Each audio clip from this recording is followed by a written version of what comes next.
नमस्कार प्रिय विद्यार्थियों, मैं हीरालाल, सहायक आचार्य हिंदी, राजकीय महिला महाविद्यालय तारानगर में आपका फिर से स्वागत है। आज हम स्नातक द्वितीय वर्ष विषय हिंदी में रीतिकालीन कवि पद्माकर के भक्ति संबंधित पद्यों के बारे में अध्ययन करेंगे। प्रस्तुत अवतरण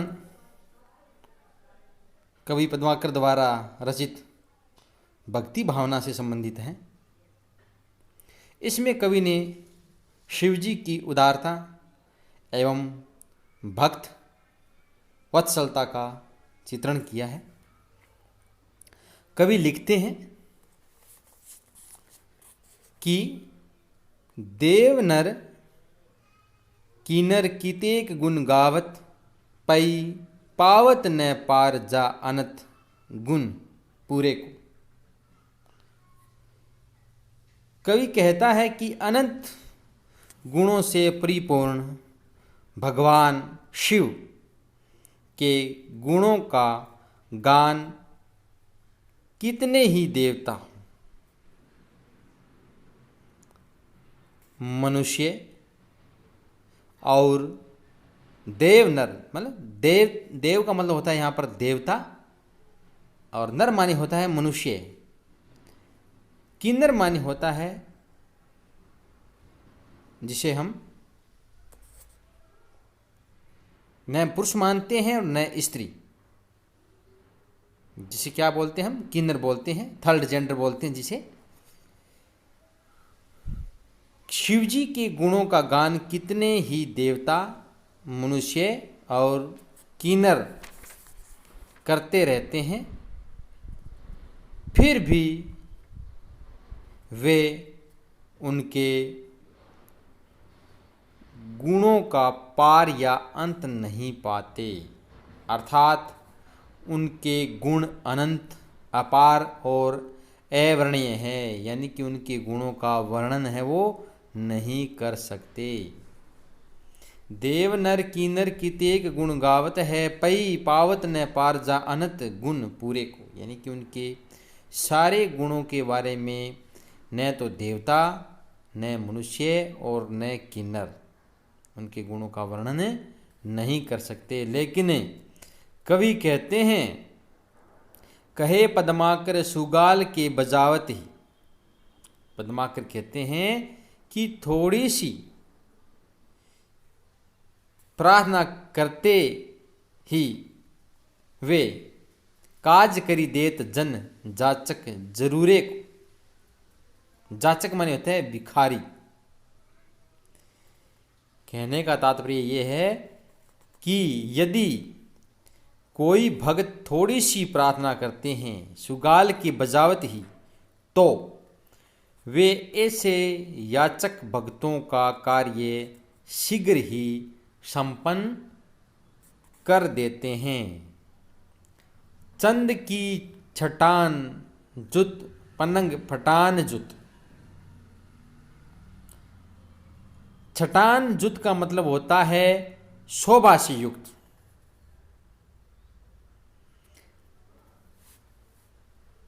पनंग माने यहां पर होता है सर्फ, और फटान माने होता है फणों।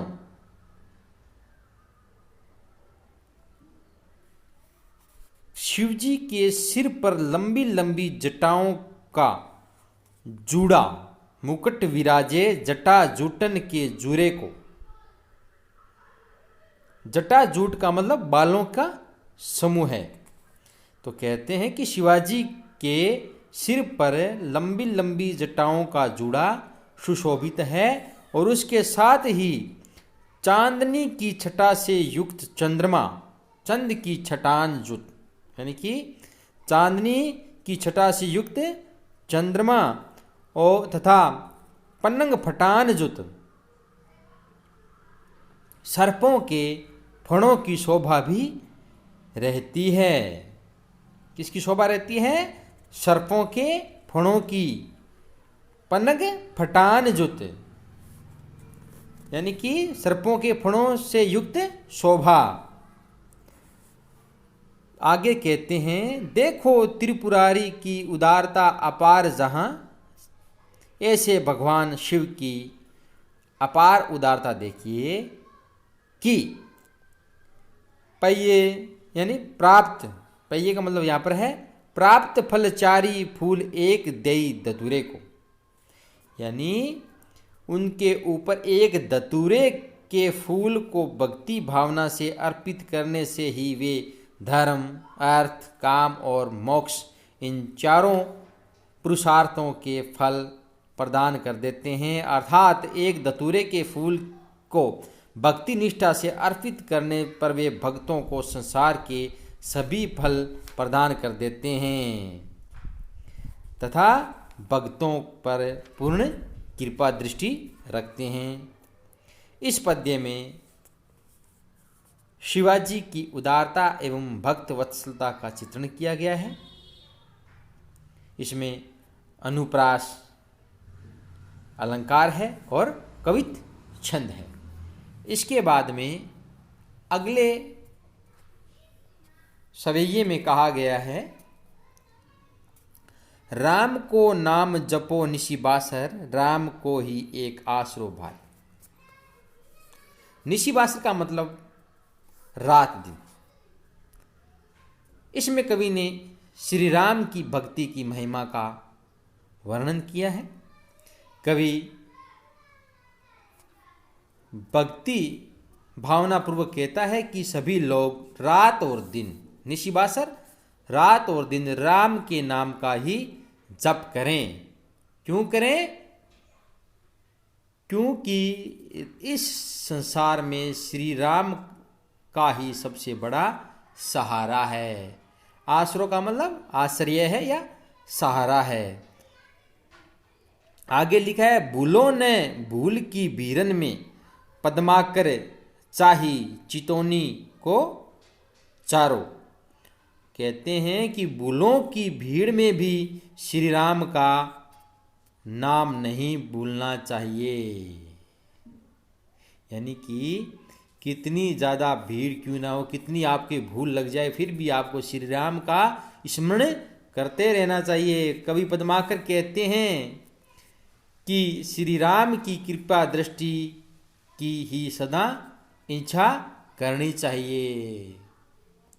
कहने का तात्पर्य यह है कि चाही मतलब होता है इच्छा।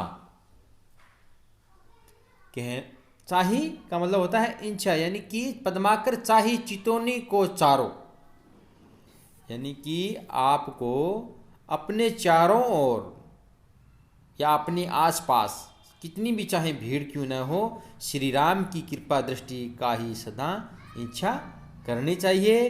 कैसे? जिस प्रकार ज्यों जल में जलजात के पात, रहे जग में त्यों जहान ते न्यारो। जिस प्रकार जल जात यानी कमल और पात माने पत्ते, जिस प्रकार पानी में रहकर भी कमल का पत्ता पानी पर आश्रित न रहकर उससे भिन्न व ऊपर रहता है, उसी प्रकार हमें आपनों सो सुख और दुख दोरु जूं और को देखे सु देखन हारो। इस संसार में भगवान श्री राम के अतिरिक्त और कौन ऐसा देखने वाला है जो औरों के सुख दुख को अपने सुख दुख के समान ही समझ कर सहायता के लिए दौड़ पड़ते हैं। कहने का तात्पर्य ये है कि इस सवैये में कवि भक्ति भावना पूर्वक कहता है कि सभी लोग रात और दिन श्री राम के नाम का जप करें, क्योंकि इस संसार में श्री राम का ही सबसे बड़ा सहारा है। भूलों की भीड़ में भी श्री राम का नाम नहीं भूलना चाहिए। कवि पद्माकर कहते हैं कि भगवान श्री राम की कृपा दृष्टि की ही सदा इच्छा करनी चाहिए। जिस प्रकार पानी में रहकर भी कमल का पत्ता पानी पर आश्रित न रहकर उससे भिन्न व ऊपर रहता है, उसी प्रकार हमें संसार में रहते हुए भी संसार से ऊपर व अलग रहना चाहिए। इस प्रकार संसार में भगवान श्री राम के अतिरिक्त और कौन ऐसा देखने वाला है। आपनो सो सुख और दुख जोरी जू और को देखे सुख देखन हारो, यानी भगवान श्री राम के अतिरिक्त और कौन ऐसा देखने वाला है जो औरों के सुख और दुख को अपने सुख और दुख के समान ही समझकर सहायता के लिए दौड़ पड़ते हैं। इसमें श्री राम की भक्त वत्सल एवं समदर्शी बताया गया है और इसमें श्री राम की भक्ति करने की प्रेरणा व्यंजित हुई है। इसके बाद अगले में लिखा है कि भूख लगे तब देत है भोजन, प्यास लगे तो प्यावन पानी। इस अवतरण में कवि पद्माकर ने इस सवैये में भगवान की भक्ति करने और उसकी महिमा को हृदयंगम करने का भाव व्यक्त किया है। कवि कहता है कि वह ईश्वर भूख लगने पर हमें भोजन देता है, भूख लगे तब भोजन देते हैं, प्यास लगे तो प्यावन पानी और प्यास लगने पर पीने को पानी देता है। इसलिए पद्माकर पीर हरे को सुबीर बड़े वीर देत बखाने। इसलिए पद्माकर कवि कहते हैं कि उनकी प्रशंसा करने वाले, बर देत का मतलब होता है गुण प्रशंसा, कि उनकी प्रशंसा करने वाले उन्हें भक्तों के कष्टों को दूर करने में बड़े वीर बताते हैं। वीर बड़े वीर देत बखाने, कहने का तात्पर्य ये है कि भगवान जब भक्तों की पीड़ा को दूर करते हैं तो उनकी प्रशंसा करने वाले भी उन्हें भक्तों के कष्टों को दूर करने वाले बड़े वीर बताते हैं। हे हम ही हैं हमारो महाप्रभु, राम इते पे न में पहचाने। वह ईश्वर महाप्रभु राम हमारा है और हम में ही क्या है विद्यमान है, इतने पर भी हम उनको पहचानते नहीं हैं।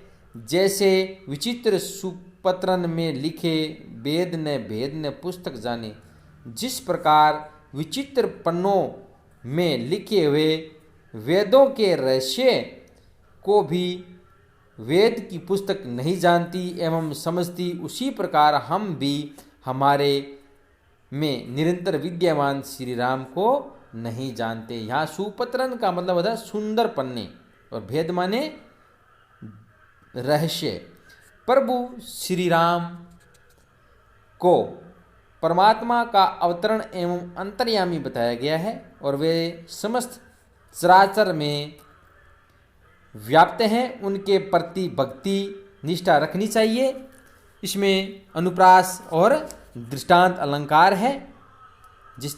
और आगे इसमें कवि ने कहा है कि वह ईश्वर भूख लगने पर हमें भोजन देता है और प्यास लगने पर पीने को पानी देता है। इसीलिए पद्माकर कवि कहते हैं कि उनकी प्रशंसा करने वाले उन्हें भक्तों के कष्टों को दूर करने में बड़े वीर बताते हैं। वह ईश्वर महाप्रभु हमारा है और हम में ही विद्यमान है, इतने पर भी हम उनको पहचानता नहीं। जिस प्रकार विचित्र पन्नों में लिखे हुए वेदों के रहस्यों को वेद की पुस्तक नहीं जानती एवं समझती, उसी प्रकार हम भी हमारे में निरंतर विद्यमान श्री राम को नहीं जानते।